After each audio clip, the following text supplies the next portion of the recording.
siempre impacto de cambio climático en ecosistemas o en biodiversidad. ¿Ya? Les sugería que de preferencia sea un impacto no en algo tan puntual, tan pequeño, sino en algo que sea un poquito más global, es decir, por ejemplo, un ecosistema, o si han estudiado, se ha estudiado alguna cuenca, eh, alguna especie, pero tal vez con bastantes datos. Entonces, eso sería interesante. Hoy día vamos a ver algunos tipos de impacto en biodiversidad, entonces con eso ustedes ya van a tener una idea más clara de lo que me refiero. ¿Por qué dos opciones? La una opción es un impacto que ya se ha visto, algo que ya ha sido observado. Por ejemplo, ha habido un cambio en un ecosistema de este tipo y se debe a cambio climático. ¿Sí? Entonces, esta distinción también es importante porque a veces hay cambios, hay impactos, pero depende, ¿no? No necesariamente tiene que ser del clima.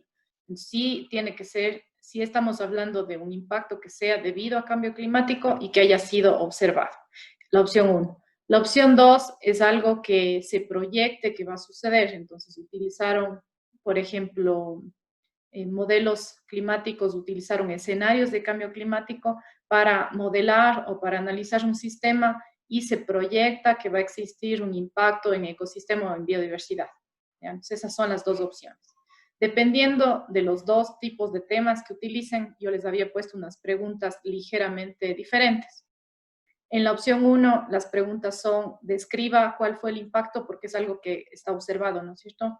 Describa los métodos que utilizaron para detectar el impacto, es decir, para observar el impacto, se utilizó tal o cual método, se estudió de esta forma el impacto. ¿Cuál fue la variable climática principal que desencadenó el impacto? Puede ser temperatura, precipitación generalmente, pero también podría ser, por ejemplo, derretimiento de glaciar debido a la temperatura. ¿Okay? Entonces, siempre quiero que aniden a cuál es la variable que está desencadenando ese impacto, ¿ya? Entonces, obviamente, el derretimiento de glaciares no es una variable, pero está anidada, en cambio, al cambio de temperatura, ¿verdad? Existieron otras variables climáticas adicionales, puede ser viento, puede ser cualquier otra cosa, humedad, en fin. Después, hay una tendencia, se ha medido esa tendencia de las variables climáticas que pueden atribuir ese impacto a cambio climático, es decir, está medido esto, ¿sí? Puede que la temperatura haya aumentado, pero puede que ellos tengan unos sensores ahí que digan la temperatura ha aumentado con tal tendencia o la precipitación ha aumentado con tal tendencia, ¿ya? Esto, si es que no lo dice el artículo, ustedes podrían, eso es un plus del ensayo, si es que el artículo no lo dice, ustedes van y encuentran esto en algún otro artículo, ¿ok? Entonces, eso es un plus que ustedes ya hacen. Existen otras variables o factores no climáticos que contribuyeron o contrarrestaron el impacto. Por ejemplo, hubo un cambio, ¿sí?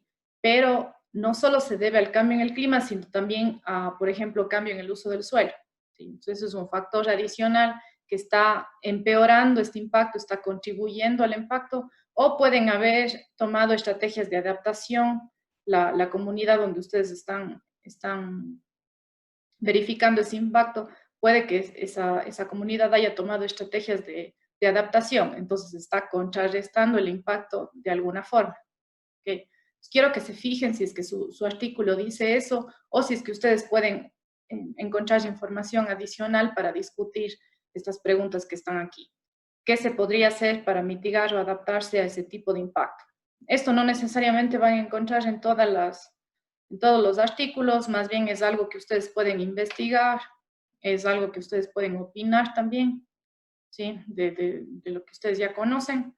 Entonces, estas son las preguntitas a las que quiero que den respuesta mientras van haciendo su ensayo, mientras van elaborando un ensayo bien hecho.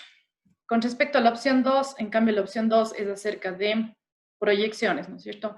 Entonces, ¿de dónde se obtuvieron los datos para las proyecciones? ¿Son modelos globales o de lo que habíamos hablado ayer, son modelos regionales o cuál RCP se utilizó o cuál fue el método que se usó para determinar un posible impacto en biodiversidad? No necesariamente también pueden haber sido escenarios, sino, por ejemplo, experimentos. A veces recuerdo de un paper que leí recién, en el que recolectaban algunas semillas y ponían en en el laboratorio y hay aparatos que simulan aumento de temperatura gradual, ¿no es cierto?, en el laboratorio.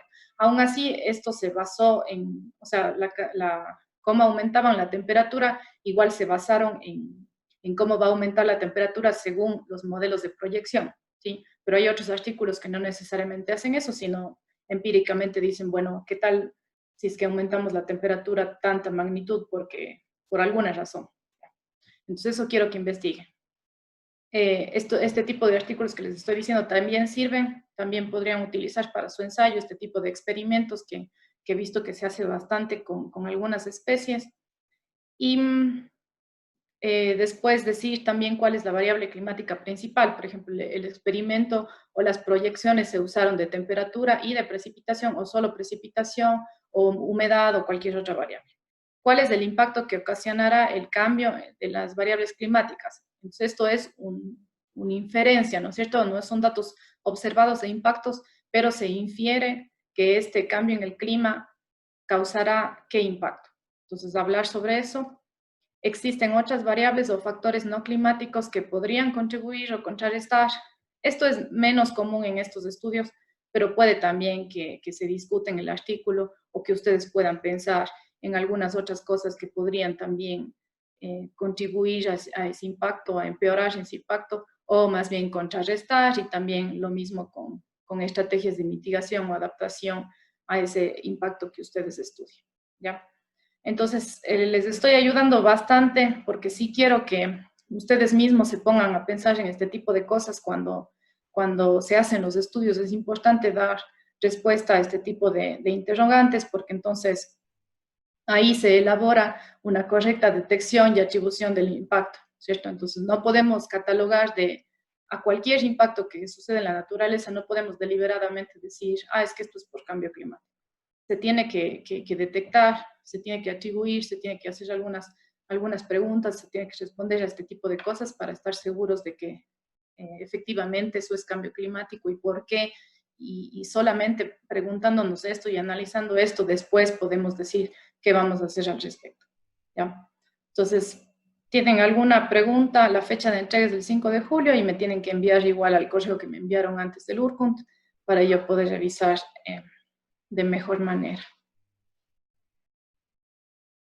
¿Tienen alguna pregunta con respecto a este ensayo? Ambas opciones, profe, buenos días, tiene que estar marcado en embarcado en un artículo científico o una investigación, ¿verdad? Puede ser una o la otra. Y no necesariamente ustedes me tienen que explicar cuál es, porque desde el título ya es bastante obvio algunas veces. Me tienen que enviar el artículo también, ¿cierto? Envíenme el artículo para ver cómo ustedes lo entendieron, sería. Porque alrededor de todas estas preguntas, yo me voy a dar cuenta de cómo ustedes están captando lo que el artículo les dice, y si es que hicieron alguna investigación extra, por ejemplo, en esta parte en la que dice, hay tendencias, no siempre los artículos nos dan tendencias, pero hay otros artículos que complementan este estudio, porque en el mismo sitio de estudio suelen haber, o desde el mismo artículo llaman a otras referencias y dicen, algunas veces estas variables climáticas se estudian en un artículo por separado, porque tienen que ver con el tema atmosférico. Entonces, envíenme los artículos, obviamente no por el Urkunt, sino por mi correo normal, y el ensayo sí por el Urkunt. Puede ser cualquiera de las dos opciones, no, Solo hay escogemos problema. una de las dos opciones. Claro, No las sí, dos. sí, no. Ya. Solamente es una o la otra, no quiero que hagan dos ensayos. Es Profe, simplemente, ¿le enviamos el artículo para que nos apruebe o ya? no necesariamente, si es que ustedes quieren, pero no necesariamente, porque no creo que tengan problemas en escoger un tema que sea pertinente, la verdad. Si es que ustedes están realmente dudando de será esto o no será, entonces me pueden enviar para yo revisar, pero no es obligatorio. Profe, una consulta más. ¿Podemos enfocarnos en general en una especie, por ejemplo, no sé, en el caso del cambio climático afectando a una especie de tiburón, se me ocurre, si es válido o tendríamos que ya, porque pensé que era solo a Sí. nivel ecosistémico? No, por eso puse ecosistemas o biodiversidad, porque puede ser cualquier especie. Sí, lo que me gustaría es que, por ejemplo, sí sea un estudio un poco robusto, porque a veces yo he visto que hacen como un experimento medio chiquitico y es muy local, entonces eso no les va a servir mucho para entender estas preguntas, para responder, perdón, estas preguntas. Entonces, si es que es algo muy, muy puntual, muy local, no les va a dar todas, el artículo no les va a dar respuesta a todas esas preguntas. Sí me gustaría que busquen un artículo que sea un poco robusto. Sí vale cuando es una especie, pero necesitarían, por ejemplo, suficientes datos y cosas así. Ya, profe, gracias. ¿Algo más? Sí, está claro de qué se trata el trabajo entonces. Bien, entonces, ¿sí? ¿Alguien? Entonces, hoy vamos a ver sobre, vamos a hablar un poquito más sobre los impactos del cambio climático, especialmente en ecosistemas y biodiversidad, también en algunos otros impactos más generales, pero vamos a ver a nivel global, ¿ya? Y la siguiente clase nos vamos a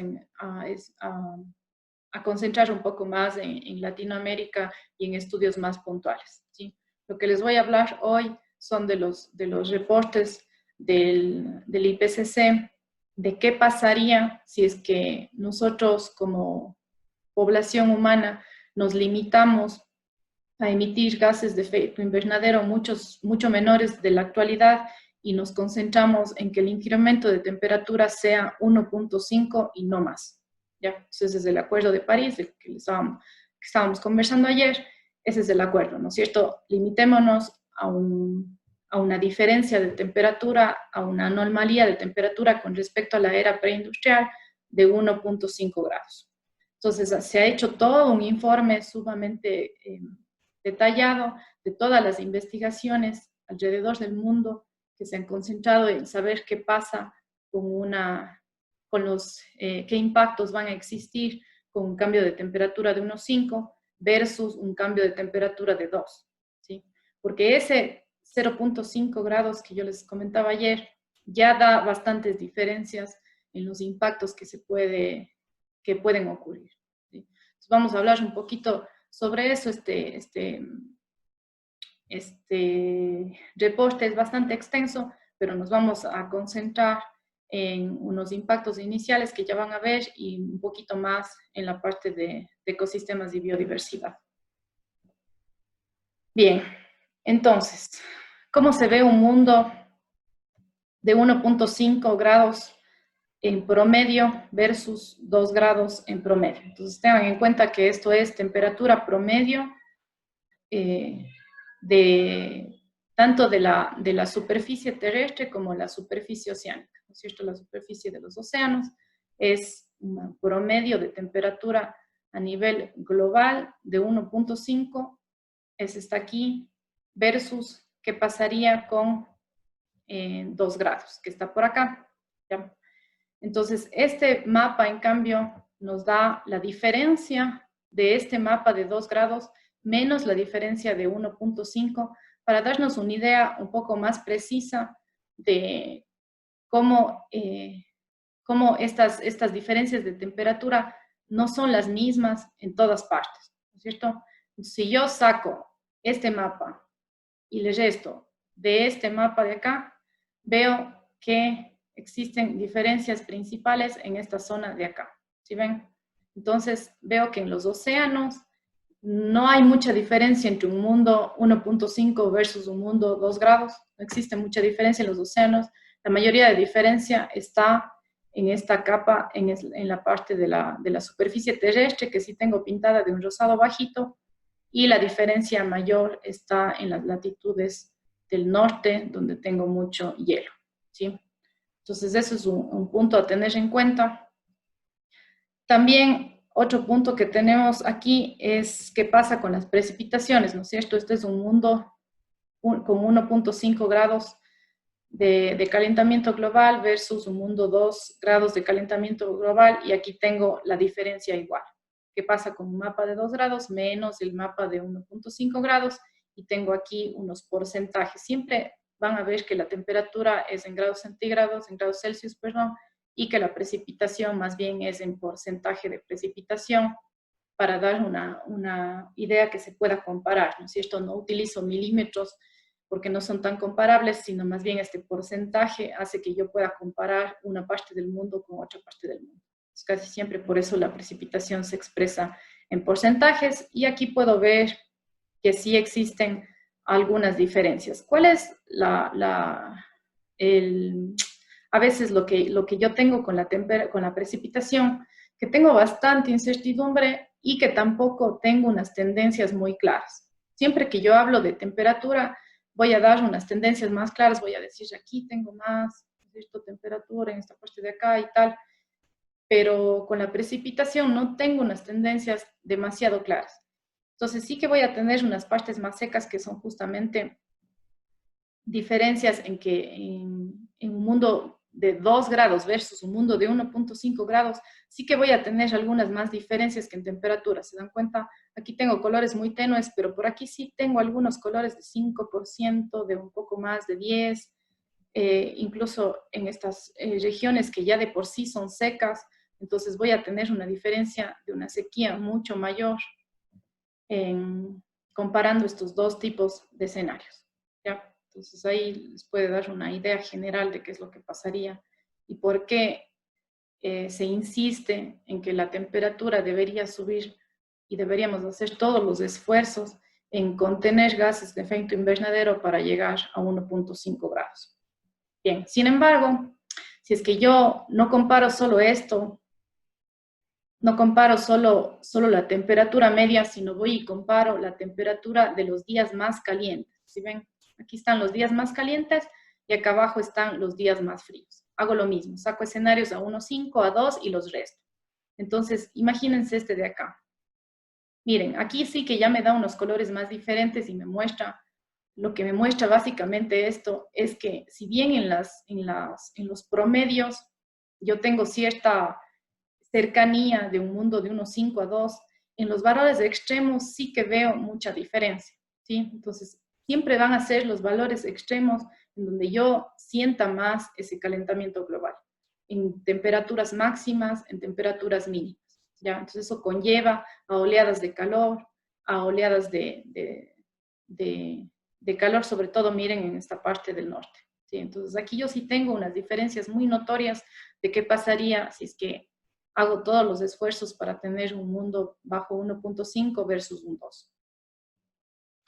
Y con eso entonces ponemos lo que hemos dicho en palabras.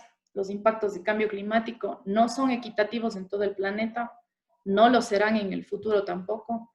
Las temperaturas se incrementarán a distinta velocidad en el planeta y en general se tornará más caliente en la superficie terrestre que en los océanos. Eso vimos en el mapa, ¿no es cierto? Después dice, el Ártico sufrirá mayor calentamiento durante las épocas frías y en las regiones de latitud intermedia el calentamiento será mayor en las épocas calurosas. Entonces, tanto en el Ártico como en las latitudes intermedias es donde más tengo estas diferencias. La mayoría de las regiones terrestres tendrán días más calurosos, en especial en los trópicos. Con un incremento de un 1.5 en relación a la época preindustrial, siempre estamos hablando esta anomalía siempre es con relación a la época preindustrial, el 14% de la población estará expuesta a severas horas de calor al menos una vez cada 5 años. ¿Ya? Esas son las típicas predicciones que se dicen, ¿no es cierto? Entonces, el 14% de la población estará expuesta a severas horas de calor al menos una vez cada 5 años, versus un calentamiento de 2 grados en donde este porcentaje de la población se incrementa a 37%. Entonces, si ven, es considerable porque eso representa millones de personas. Limitando el calentamiento a 1.5, el número de personas expuestas frecuentemente a olas de calor extremas se disminuiría en 420 millones. Entonces, estas diferencias de porcentaje representan 420 millones de personas. Bien, entonces ahora vamos a ver una variable que también es un concepto que es también bastante útil para comprender este tema de precipitación que a inicio no se ve muy bien, ¿sí? Entonces, a inicio en los gráficos, en los mapas de precipitación no tenemos una idea concreta de lo que va a pasar con el agua, ¿no es cierto? Con el agua que tengamos disponible. Pero si nosotros hacemos un mapa como estos, dice disponibilidad de agua. precipitación menos la evapotranspiración. Si ustedes se acuerdan del balance hídrico, el balance hídrico es precipitación menos evapotranspiración, usualmente se pone esta variable acá, menos caudal igual a el cambio que existe en el almacenamiento de agua en el suelo, ¿sí? Si es que nosotros le pasamos la Q acá, vamos a tener este P menos E, ¿sí? Este P menos E lo podemos comprender como disponibilidad de agua, ¿sí? Porque es todo el agua que está ingresando mediante precipitación menos el agua que se evapora. Entonces me quedo con el agua que está en las vertientes y me quedo con el agua que está almacenada en el suelo, ¿sí? Por eso este P menos D corresponde al agua que tengo disponible. Entonces yo analizo en muchas partes del mundo, en muchas cuencas, esto es a nivel de cuencas que usualmente se hace, entonces se cierra el balance hídrico y se dice, bueno, tengo una P menos E, una disponibilidad de agua, según algunos modelos de tal o cual. Entonces les puse el gráfico que nos da el IPCC completo, porque me interesa que noten esas incertidumbres que tienen los modelos. ¿Sí ven? Entonces, por ejemplo, fijémonos en este. Hacen la modelación y toda esa parte gris corresponde a la parte de incertidumbre que yo puedo tener. Entonces, aquí yo tengo una clara tendencia. En este gráfico de acá yo puedo tener una tendencia, ¿sí ven? Entonces, aumenta mi disponibilidad de agua conforme aumenta la temperatura. Esto es temperatura, esto es disponibilidad de agua. Entonces, aumenta mi disponibilidad de agua, aumenta mi temperatura. Y los modelos tienen una cierta incertidumbre que son estos rangos grises que veo aquí, ¿sí? Pero imagínense esto de aquí. Yo digo, aquí no hay un cambio, ¿no es cierto? Porque mi línea está en 0, entonces yo en realidad no puedo ver un cambio aquí, pero mis modelos tienen una incertidumbre súper alta. Entonces, ¿qué está pasando ahí? Casi no lo podría decir, ¿sí? Por eso está aquí en blanco, porque en blanco significa no hay cambio, pero con esta incertidumbre. Siempre quiero que cuando trabajen ustedes en cualquier tipo de modelo, especialmente en estos modelos de clima, se fijen mucho en las incertidumbres que yo pueda tener. He visto algunos trabajos en los que se coge un solo modelo de clima y se trabaja con eso y se hacen proyecciones. Un solo modelo de clima me va a decir una cosa y puede que otro modelo me diga totalmente lo contrario. Entonces, basar mi investigación en un solo modelo no es correcto. Es correcto utilizar varios modelos y analizar muy bien la incertidumbre con la que yo puedo estar trabajando. Y luego, si es que no tengo algo mejor, pues ser muy claro con qué incertidumbre estoy trabajando, ¿sí? Intentar trabajar con modelos que tengan, más bien dicho, intentar trabajar con variedad de modelos y también fijarme muy bien en los niveles de incertidumbre que puedo tener, porque pueden ser en unas zonas muy grandes y en otras pueden ser bastante aceptables. ¿Ya? Entonces, bueno, después de esa introducción vamos a ver qué es lo que está pasando con la disponibilidad de agua. Aquí, si es que digo, este color de acá significa que voy a tener un incremento en la disponibilidad de agua y very likely significa muy probable, ¿no es cierto? Entonces tengo con estas palabritas de very likely, tengo una medida estadística añadida acá, ¿sí? Entonces, si ustedes buscan en los reportes del IPCC, very likely significa un nivel estadístico. Ya no es una palabra subjetiva para nada, no es algo que yo pongo ahí porque al autor se le ocurre que es bastante probable o no, es una medida estadística anidada a esto. Entonces, tengo muy posible un incremento muy posible de la disponibilidad de agua en algunos lugares, claro, en la parte norte, donde voy a tener muchísimo derretimiento, ¿no es cierto?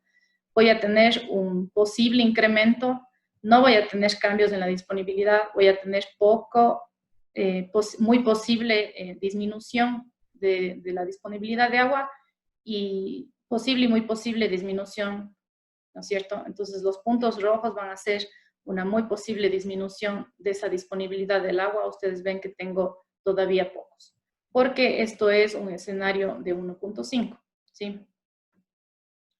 Entonces, a mí personalmente me llama la atención esta parte de aquí, en donde voy a tener menos disponibilidad del agua en esta parte amazónica, ¿no es cierto? Eso me llama un poco la atención a mí, pero también, si es que voy a tener más disponibilidad, eso no es necesariamente algo muy bueno, porque si tengo, por ejemplo, mucho incremento de precipitación, ¿no es cierto?, y poca evaporación, ¿qué es lo que va a pasar? Que voy a tener aquí en mis ríos muchísima más agua y eso puede llevar a inundaciones también, ¿sí? Porque generalmente esto no se da de una manera bonita, sino en los extremos. Generalmente este incremento en precipitación va a hacer que yo tenga picos muy altos durante las épocas que ya son lluviosas, voy a tener picos muy elevados y eso lo que me va a ocasionar es ciertos impactos negativos, como inundaciones básicamente. Ya. Encima las inundaciones también conllevan impactos de biodiversidad, ¿no es cierto? Es toda una cadena. Bien, entonces hablemos sobre algunos impactos a nivel mundial con respecto a esto. Con un calentamiento de 2 grados, alrededor de 61 millones de personas ubicadas en zonas urbanas se verán expuestas a sequías severas, ¿sí? Con la reducción que veíamos, con unos datos de reducción de disponibilidad de agua. Limitando este calentamiento a 1.5, reduciría significativamente la probabilidad de sequías y riesgos relacionados a la disponibilidad de agua en algunas regiones, particularmente en el Mediterráneo, Sudáfrica, Sudamérica y Australia. Entonces, sí hay una diferencia entre un calentamiento de 2 y 1.5 en términos de sequías. Limitando el calentamiento a 1.5, un 50% menos de personas vivirían con estrés hídrico inducido por el cambio climático. Sin embargo, esto dependerá también de las condiciones socioeconómicas, por lo que este porcentaje es distinto según la región. Claro, eso es lo que justamente algunas veces en los estudios se limita bastante porque no tenemos tantos datos sobre condiciones socioeconómicas, ¿no es cierto? Sabemos que hay una diferencia clara entre países en vías de desarrollo y desarrollados, pero no tenemos a veces suficientes datos como para cuantificar esto de alguna forma. Entonces se sabe, se conoce que las diferencias socioeconómicas van a afectar también este porcentaje, ¿no es cierto? No solo el calentamiento global siempre va a estar afectando más a los países en vías de desarrollo. Otro mapita interesante son los cambios en la escorrentía. Entonces, la escorrentía es esta parte de acá, ¿no es cierto?, del balance hídrico, y entonces ahí vamos a tener un mundo de 1.5 grados y uno de 2. Entonces, tenemos algunos box plots que nos van a indicar, entre otras cosas más detalladas, qué pasaría con 1.5 y qué pasaría con 2. Estos diagramas de caja me imagino que están un poco familiarizados. Entonces, veamos, por ejemplo, esto también se hace a nivel de cuenca, ¿no es cierto? Aquí tengo una cuenca sumamente grande. En Sudamérica han habido estudios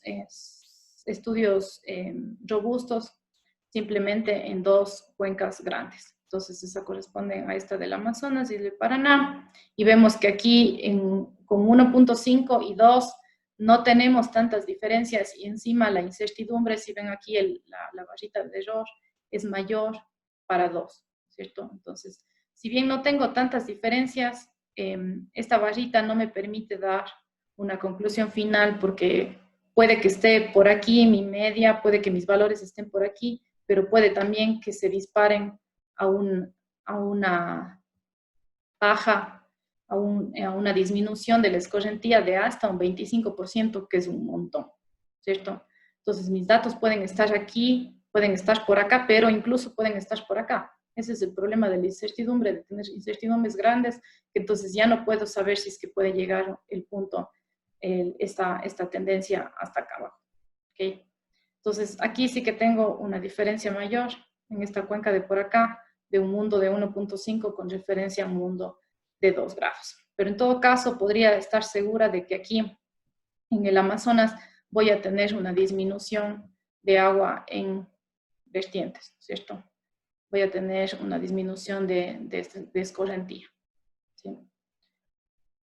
Entonces, en todos los continentes se proyecta un incremento de eventos de inundación con un intervalo de ocurrencia mayor que el periodo de retorno de las protecciones actuales contra inundaciones. ¿Qué quiere decir esto? Nosotros tenemos protecciones actuales contra inundaciones, ¿no es cierto?, de tipo gris, de tipo de infraestructura verde, sobre todo de tipo gris, y esas esas construcciones o esas protecciones que tenemos tienen un periodo de retorno, es decir, yo diseño esas construcciones pensando en que va a ocurrir una inundación de cierta magnitud cada 100 años, por ejemplo. Yo diseño con la visión de que, esta protección me va a servir para 100 años. ¿Sí? Esa es la idea. Me va a servir para un caudal de 100 años, digo yo. ¿Sí? Pero se proyecta que entonces va a haber un incremento en eventos de inundación de ese tipo de eventos. Para los que yo estoy diseñando, va a haber un incremento de ese tipo de eventos. ¿Ya? Entonces, eso, en consecuencia, me dice que va a haber un aumento generalizado de riesgos de inundación en todos los continentes. Se proyecta que los flujos altos incrementarán de manera significativa en un 11% bajo un escenario de calentamiento de 1,5, pero el incremento significativo sería de 21%. ¿Sí ven la diferencia? Bajo un escenario de 2. Las áreas más afectadas incluyen el sur y sureste de Asia, África Central y también Sudamérica. Existe una confianza media. ¿Qué quería decir esto de confianza media? ¿Alguien me dice? ¿Cuál es la diferencia cuando yo digo confianza alta, confianza media, confianza baja? Confianza alta era cuando había muchos datos Sí. y se podía estimar con mayor exactitud. Ajá, tiene que ver mucho con los datos, también tiene que ver con los acuerdos entre uno y otro estudio. ¿Sí? Si un estudio dice que va a incrementarse la precipitación y el otro estudio dice no va a incrementarse la precipitación, ya no puedo dar una confianza alta porque me están diciendo cosas distintas y yo como estos son, los que escriben estos son los del IPCC, ¿no es cierto? Entonces yo como autor del IPCC digo no, o sea, ambos estudios son válidos, ambos estudios tienen suficientes datos y me dicen cosas contradictorias, entonces ahí va bajando mi nivel de confianza. Si es que un estudio tiene más datos, si es que se tienen más datos, si es que los datos son de regiones más extensas, ¿no es cierto? Si es que son de regiones más extensas, entonces yo voy diciendo, la confianza va subiendo, bajando con respecto a eso. Ya. Entonces existe una confianza media de que el calentamiento global de 1,5 grados en relación al periodo preindustrial llevaría un incremento significativo de escorrentía, así como un incremento en el riesgo de inundación. Entonces, lo que les decía, si es que yo tengo más agua en mis ríos, tengo más disponibilidad de agua, pero también esa agua a veces llega en eventos extremos, entonces eso conlleva a inundaciones. Existe una confianza media también de que el calentamiento global llevaría un incremento significativo de escorrentía, así como un incremento del riesgo de inundación con relación a la situación actual. Entonces, los dos enunciados dicen prácticamente lo mismo, pero este está comparando el calentamiento global de 1,5 con relación al periodo preindustrial, y aquí estoy comparando con relación a la situación que estoy viviendo actualmente. ¿Sí? Entonces, por eso es que sería mucho peor un escenario a 2 que a 1,5. ¿Qué pasarían acá con los ecosistemas? ¿Cierto? Entonces, yo tengo aquí límites de anomalía de temperatura global con respecto a niveles preindustriales que conllevan a cambios significativos en ecosistemas terrestres. Entonces, ¿dónde tengo cambios significativos en ecosistemas terrestres? Cuando tengo 1,5 grados y cuando tengo 2 grados en estos ambos escenarios que tienen un color bastante parecido, voy a tener cambios significativos en los ecosistemas. Todos los sitios donde ustedes ven pintaditos de rojo es donde mis ecosistemas van a sufrir cambios significativos. ¿Okay? Entonces, estos ecosistemas podrían ser transformados severamente con un incremento de temperatura, incluso de 1,5, que es el acuerdo, y peor aún con 2. ¿Ya? Entonces, si bien se ha acordado elevar la temperatura hasta 1,5, ya hay ecosistemas que no lo soportan. O sea, tienen ya su límite y no van a sufrir, van a ser transformados de manera significativa. Bien, impactos a nivel mundial, entonces, con respecto a esto, que sí vamos a hablar un poquito más al detalle. En los ecosistemas terrestres y humedales se han detectado desplazamientos latitudinales, seguro que ustedes conocen, y de elevación en biomas en regiones tropicales, temperadas y boreales, ¿no es cierto? Boreales. Entonces se han detectado desplazamientos, esto es lo típico, donde se ha hecho bastantes estudios y se tiene alta confianza en este tipo de estudios, de que hay desplazamientos latitudinales y de elevación. Estudios de atribución han indicado que el cambio climático antropogénico ha sido el principal factor de contribución de estos cambios. Entonces, hablábamos ayer de cómo detectar, de cómo atribuir a cambio climático, ¿no es cierto? Entonces, se necesita bastante monitoreo, se necesita también modelos que sean robustos para poder determinar, pero se lo ha hecho. Se ha determinado que estos cambios constituyen, son debido a factores de tipo antropogénico. Bien, cambios fenológicos observados. ¿Sí? Entonces vamos a ver cambios fenológicos observados y proyectados. En lo que ya se ha observado, algunos ejemplos observados de estos cambios incluyen tiempos de floración, fechas que se han movido, las fechas de puesta de huevos, migración de aves, también cambios en eso, fecha en la que emergen mariposas, verdor estacional de las vegetaciones, que esto se detecta fácilmente por satélites.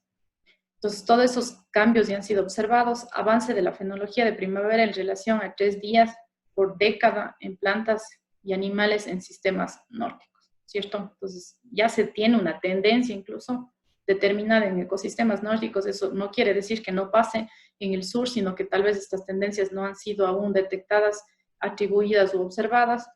En bosques tropicales parece que los cambios fenológicos se deben al estrés de humedad.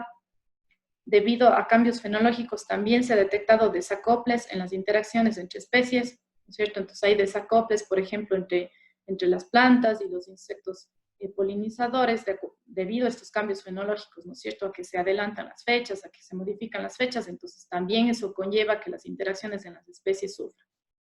Los cambios en eventos fenológicos han sido detectados más en consumidores primarios que en niveles tróficos más altos, ¿sí? Entonces esto también es bastante serio, porque si al nivel básico de la cadena trófica ya tengo afectaciones, eso conlleva que todas las interacciones posteriores también sufran impactos. Cambios fenológicos proyectados. Entonces, es lo que decíamos anteriormente, que se han detectado estos cambios, y esto indica la potencial discordancia fenológica y los riesgos asociados a la funcionalidad de los ecosistemas en un futuro bajo una crisis climática, ¿cierto? Entonces, se dice, se ha indicado, se ha proyectado que estas discordancias conllevan a riesgos de la funcionalidad de los ecosistemas y que el límite estaría en un mundo donde, si es que yo tengo este tipo de calentamiento global, ¿ya? Entonces, esto ocurriría con un calentamiento global de 2.1 hasta 2.7. Se ha proyectado que la fenología de bosques temperados avance en unos 14 días a corto plazo y en unos 25 días a mediano plazo. Entonces, estos cambios, estos desplazamientos en fenología van a ocurrir de esta forma. Estos cambios fenológicos pueden venir acompañados de otros debido a la variabilidad climática, como riesgos adicionales por congelamiento de plantas, o que insectos emerjan con anterioridad, o que mueran debido a las heladas. ¿Ya? Entonces, como todo está interrelacionado, entonces los estudios también indican que existen otros cambios. Una anomalía, en resumen, de 1.5 en lugar de 2 podría disminuir los riesgos de pérdida de funcionalidad de los ecosistemas debido a la discordancia fenológica entre los niveles tróficos y también por desadaptación debido a la sensibilidad que tienen muchas especies al incremento en la variabilidad climática. ¿Ya? Entonces, no sé a ustedes, pero a mí me suena esto bastante alarmante, porque decir que existen riesgos en la pérdida de funcionalidad de los ecosistemas dice que todos los servicios ecosistémicos de los que dependemos nosotros para sobrevivir y de los que depende el ecosistema para funcionar de manera equilibrada están en riesgo, ¿no es cierto? Se pueden perder. Bien, cambios en la distribución, abundancia y extinción de especies. Esto también supongo que conocen bastante, pero le vamos a poner algunos números. En las últimas décadas, la distribución de las especies se ha movido en respuesta al calentamiento en aproximadamente 17 kilómetros hacia los polos y 11 metros en altura. Un metaanálisis bastante interesante de 27 estudios que estudiaron 976 especies encontró que el 47% de las extinciones locales reportadas a nivel mundial en el siglo XX puede ser atribuido a cambio climático, ¿ya?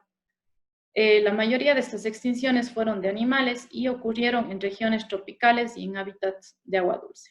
Estos son los típicos ecosistemas que están un poco más vulnerables. Con un calentamiento de 1.5 grados, la pérdida de hábitat debido a factores climáticos sería mayor al 50%.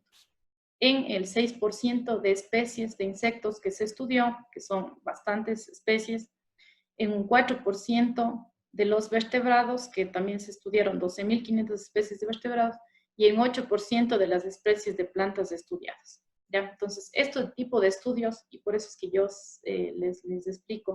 les explico y les doy datos del IPCC, porque ellos recolectan los estudios más robustos y que tienen más cantidad de datos y los une. Es una revisión bibliográfica extensa de los principales estudios. Entonces, imagínense este estudio de aquí, con 20.000 especies, con 12.500 especies de vertebrados, 20.000 de insectos, perdón, 73.000 de plantas. Entonces, bajo un calentamiento global de 1.5, este es el porcentaje de especies que se va a ver afectado. Pero en el mismo estudio hacen qué pasaría con un calentamiento de 2 grados. Entonces, la pérdida de hábitat, en cambio, sería del más del 50%, pero estos porcentajes incrementan, ¿no es cierto? La pérdida de hábitat es mayor al 50% en ambos casos, pero con 2 grados centígrados estos porcentajes cambian. Entonces, ya no afecta al 6% de especies de insectos, sino al 18% de especies de insectos. Ya no afectaría al 8% de estas especies de plantas, ya no afectaría al 4% de las especies de vertebrados, sino al 8%. Y en lugar de afectar al 8% de especies de plantas, al 16%. Entonces, se incrementarían más de la mitad de las especies los impactos que se producen en un mundo de 1,5 versus 2.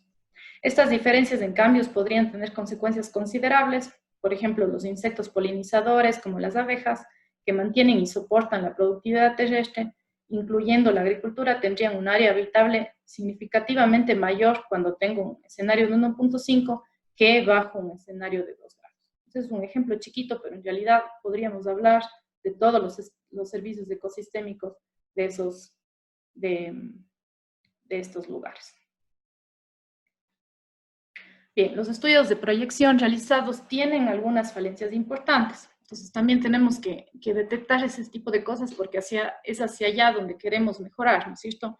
Cuando vayamos a hacer algún estudio, es hacia allá donde queremos tomar en cuenta que hasta ahora se tienen algunos datos, se tienen evidencias, se tienen estudios de atribución, pero estos modelos todavía tienen unas falencias importantes.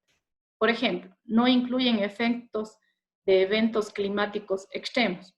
Estamos hablando de que si es que yo hablo de temperaturas medias, de cambios en temperaturas medias de un mundo de 1.5 a 2, no hay tanta diferencia. Pero si hablo de temperatura máxima, de oleadas de calor, de eventos puntuales de inundación, entonces ahí sí que voy a ver mucha diferencia entre un escenario y otro. Es por eso que los eventos climáticos extremos son importantes de tener en cuenta.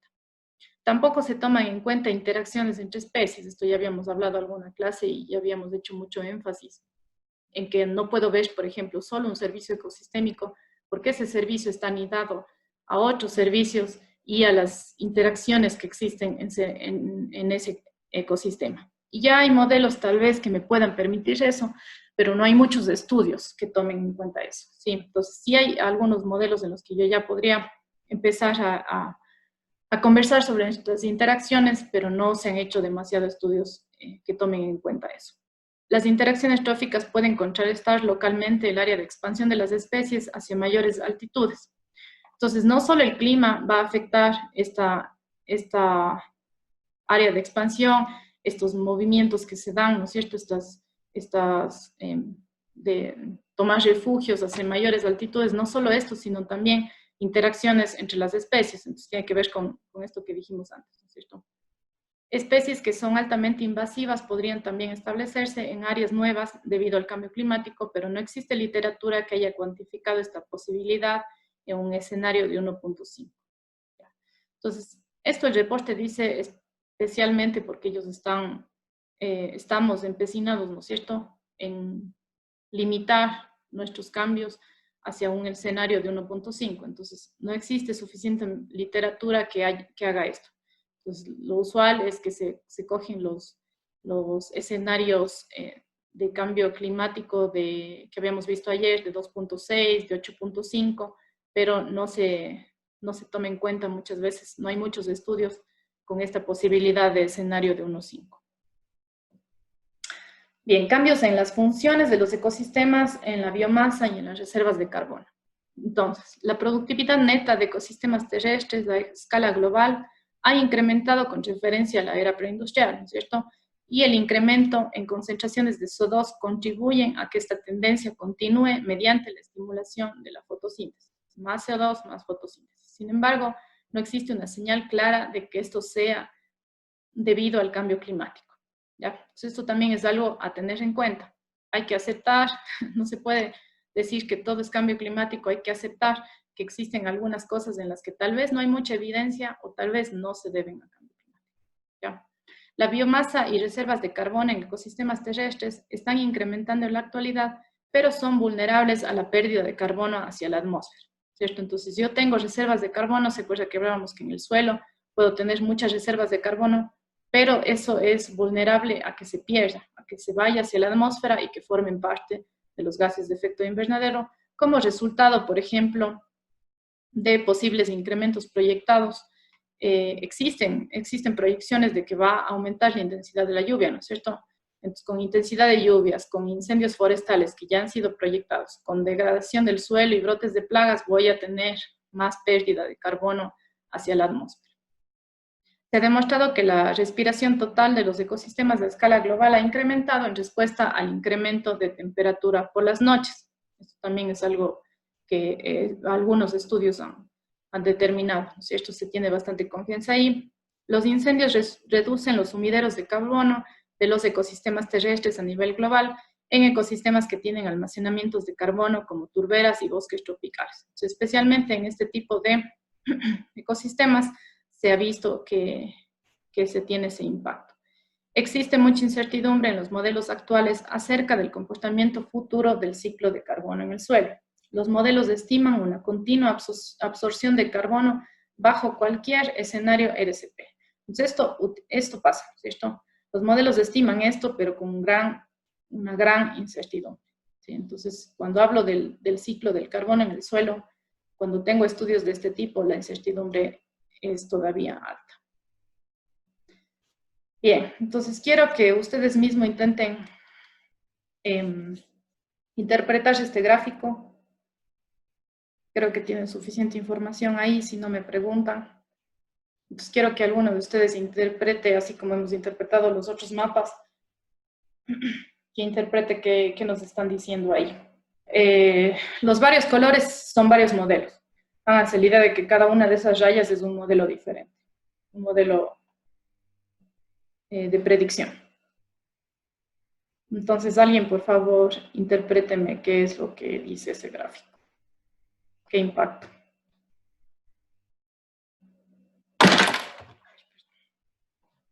Profe, una consulta. ¿El GPP hace referencia a la producción de carbono en la primaria neta? Sí, lo que dice acá arriba. Gross Primary Production.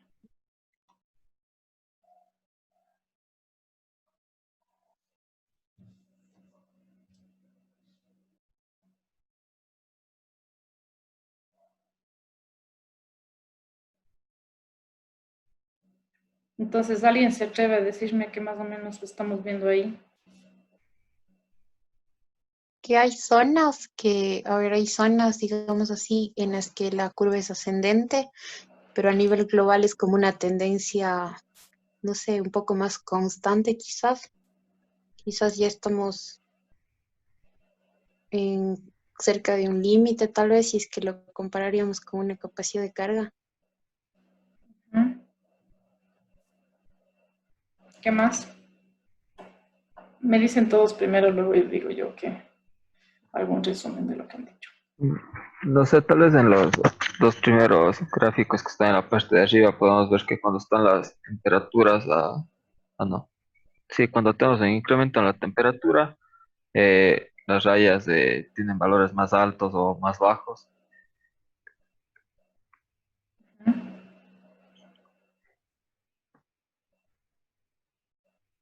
¿Ya? ¿Qué más? ¿Alguna otra observación? Ay, perdón. Se me corrió todo. Ya. ¿Alguna otra observación?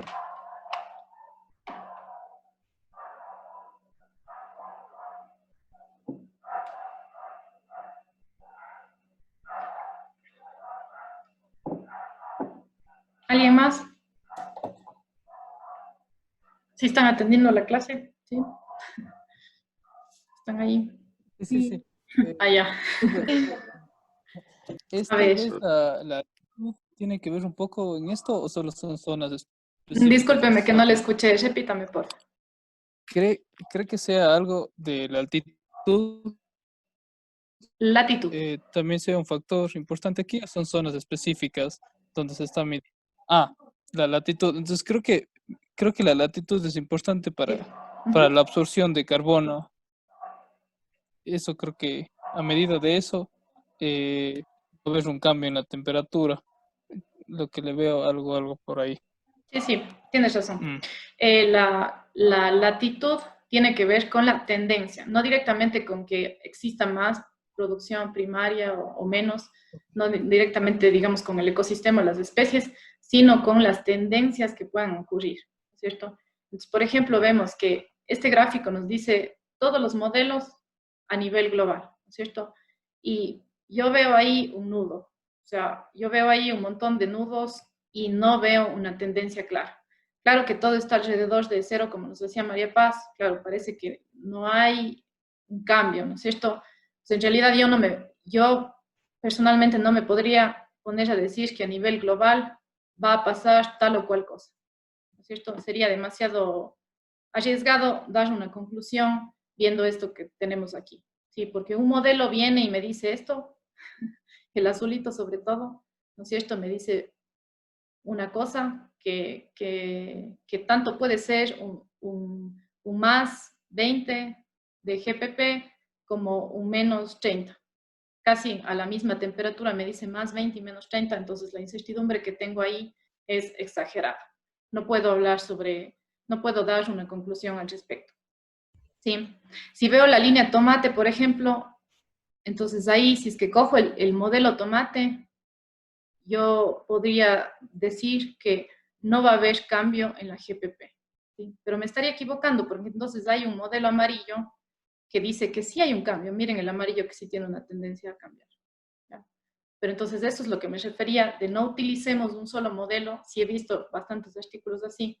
No utilicemos solo un modelo porque entonces vamos a equivocarnos gravemente. Mientras que cuando ploteo todos los modelos digo, no, definitivamente no se han puesto de acuerdo, no existen suficientes datos, no existe un modelo suficientemente robusto para que a nivel global me dé una conclusión. Pero si en cambio mi zona de estudio está entre los 30 grados norte y los 60 grados norte, ahí sí que todos los modelos me dan una tendencia y ahí sí que con confianza yo voy a poder decir que mientras la temperatura va aumentando, también la producción primaria neta va a aumentar, ¿sí? Aquí también podría yo decir que hay una tendencia, aunque con más incertidumbre, pero sí hay una tendencia en la parte de la latitud más al norte, entre los 60 y 90. ¿Sí? En la zona más al norte del planeta, sí que también tengo alguna tendencia, aunque mi incertidumbre, dependiendo de este modelo o estos modelos de acá, sea mayor. Y acá tampoco, en la zona tropical, tampoco me voy a aventurar a decir que es una tendencia positiva o negativa, porque si veo estos modelos son positiva y si veo estos modelos la tendencia cambia, ¿cierto? Entonces eso sería, quería que se den un poco cuenta de este tipo de cosas. Bien, entonces, en resumen, lo que dijimos es, existen diferentes respuestas del ciclo del carbono al cambio climático en diferentes regiones, como dijo el compañero, las regiones son importantes. La productividad primaria o tasa de absorción de carbono por fotosíntesis incrementa en latitudes temperadas o con el incremento de temperatura, entonces la tendencia que sí veía. A nivel global, la mayoría de modelos proyectan un incremento o posiblemente ningún cambio. Entonces, eso también dijo la compañera, ¿no es cierto? Parece que no va a haber ningún cambio. Algunos estudios han mostrado que limitando un calentamiento global a 1,5 en lugar de 2, se evitaría un incremento en la vulnerabilidad de los ecosistemas en muchísimo. 40-50%. Se espera que la respiración de los ecosistemas incremente con la temperatura, reduciendo el almacenamiento de carbono. Se espera que el almacenamiento de carbono sea mayor si se restringe el calentamiento global a 1,5, aunque algunos de los cambios asociados serían contrarrestados por el incremento en la producción primaria debido a elevadas concentraciones de CO2 y a las temperaturas altas, especialmente a altitudes altas y medias. Bien, ¿qué pasaría aquí dice en cambio riesgos en algunas regiones específicas y en algunos ecosistemas específicos? Sabemos del bosque tropical del Amazonas, está cerca ya de sus límites climáticos, pero este límite podría moverse debido al incremento de CO2. Los futuros cambios en la precipitación, especialmente en la duración que tiene la época seca, determinará la respuesta de este bosque. Podría ser especialmente vulnerable a la combinación del clima y a factores antropogénicos. Sabemos que existen muchos factores antropogénicos que también están actuando ahí, y se ha sugerido un límite de tolerancia climático de 4 grados de calentamiento y un límite de deforestación del 40%. ¿Ya? Entonces aquí no solo estamos hablando de cambio climático, obviamente en el Amazonas, sino de una serie de impactos más que también se deberían cuantificar y no se han hecho de manera muy sistemática o muy generalizada. Entonces se tiene un límite, por ejemplo, de deforestación del 40% y parece que tiene bastante tolerancia, si ven, entonces aguantaríamos unos 4 grados de calentamiento. Sin embargo, yo creo que también sí existen vacíos de información aquí sobre las interacciones de este mundo de 4 grados con todas las interacciones antropogénicas y los impactos antropogénicos directos que se dan por allá. Los ecosistemas de agua dulce están considerados como los de mayor riesgo en el planeta, a pesar de que las turberas cubren solamente el 3% de la superficie terrestre, almacenan el 1/3 del carbono del suelo. Entonces, si estas son drenadas, este carbono se liberaría a la atmósfera, ¿no es cierto? Al menos 15% de las turberas ya han sido drenadas, principalmente en Europa y en el sureste de Asia, y solo esto ha ocasionado que se conviertan en responsables del 5% de la emisión antropogénica de CO2. El drenaje y quema de turberas es común previo al cultivo, por ejemplo, de aceite de palma y otros cultivos. Su grado de tolerancia es cercano al calentamiento de 1,5 grados. Entonces, como el límite, como el grado de tolerancia está cercano a esto que seguro va a ocurrir, por eso es que son ecosistemas que están en bastante riesgo y peligro. Servicios ecosistémicos. Limitar el calentamiento global a 1,5 en lugar de 2 tiene beneficios para los ecosistemas y por ende para los servicios que ellos suponen. Estos beneficios incluyen evitar o reducir los cambios en las transformaciones de biomasa, pérdida del hábitat de las especies, incremento en el riesgo de extinción de especies y cambios en la fenología, junto con incrementos en eventos climáticos extremos que ni siquiera han sido tomados en cuenta aún para las proyecciones. ¿Ya? Entonces recuerden que estos eventos climáticos extremos no suelen ser tomados en cuenta en este tipo de estudios de impactos en biodiversidad y ecosistemas.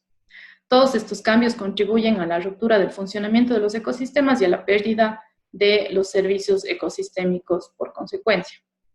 Ejemplos de estos servicios incluyen la conservación del suelo, control de inundaciones, purificación del aire. Ya habíamos hablado toda una clase de qué incluyen los servicios ecosistémicos, ¿cierto? Existen estudios insuficientes sobre los cambios en escala regional, sobre los impactos y las consecuencias del cambio climático en escenarios de 1,5 versus 2. ¿Ya? Entonces, esto es generalizado para todos.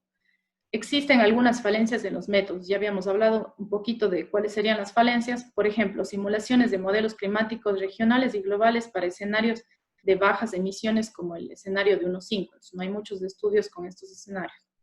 Modelos robustos que separen la relativamente pequeña diferencia de 0,5 de los errores asociados a la propia incertidumbre. Pues claro, ustedes veían que habían modelos que tenían muchísima incertidumbre.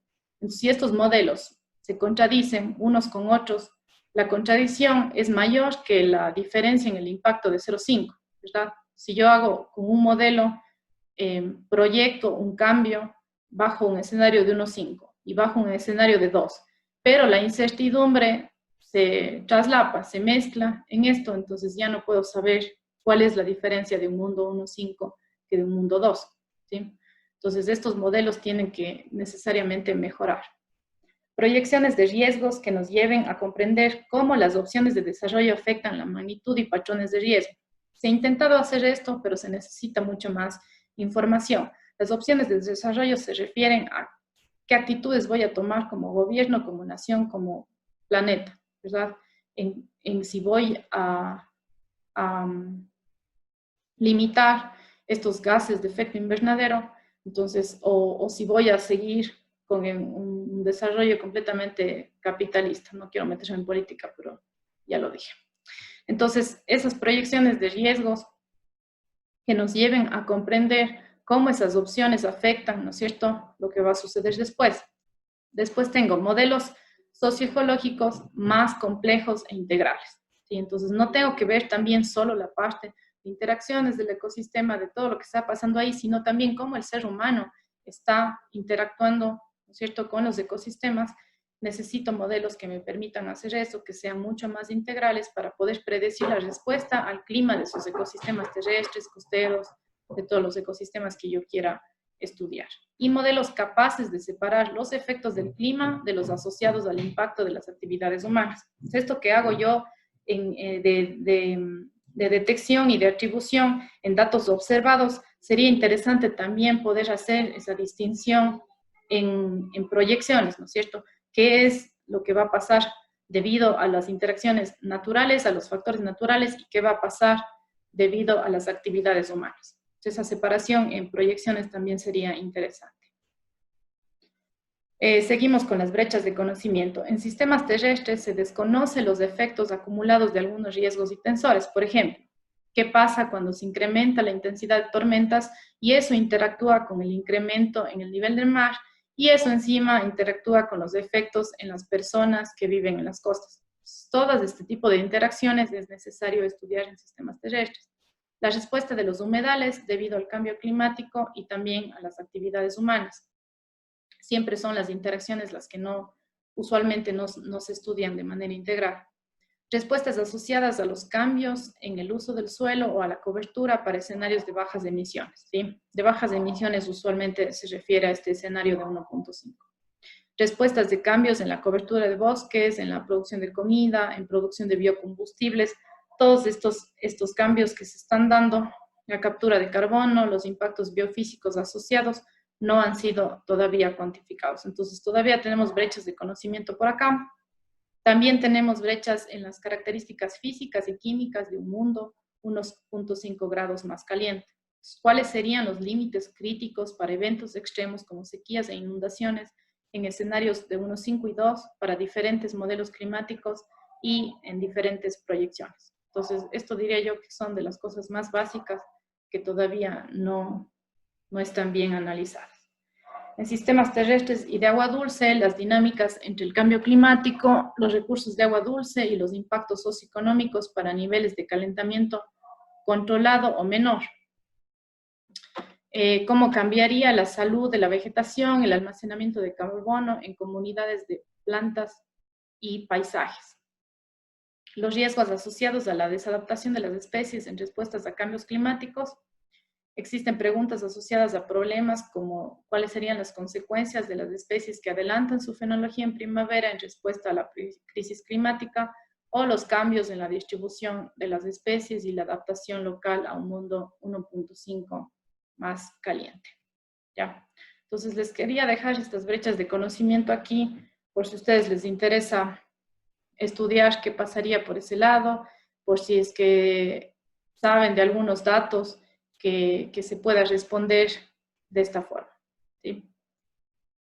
Entonces, eso es hacia donde la ciencia está, de hecho, yendo, y las respuestas, digamos, las preguntas que a la ciencia últimamente le gustaría responder, que tienen que ver, como ustedes han visto, sobre todo con interacciones que pasan, ¿no es cierto? Entonces, muchas veces se utilizan modelos, se hacen proyecciones, o incluso se utilizan observaciones, se mira qué ha pasado, pero no de forma integral. Siempre estamos hablando en nuestra clase de soluciones integrales y de estudios integrales, ¿no es cierto? Bien. Entonces, Eso por ahora. Tal vez tienen algún comentario, alguna pregunta, algo que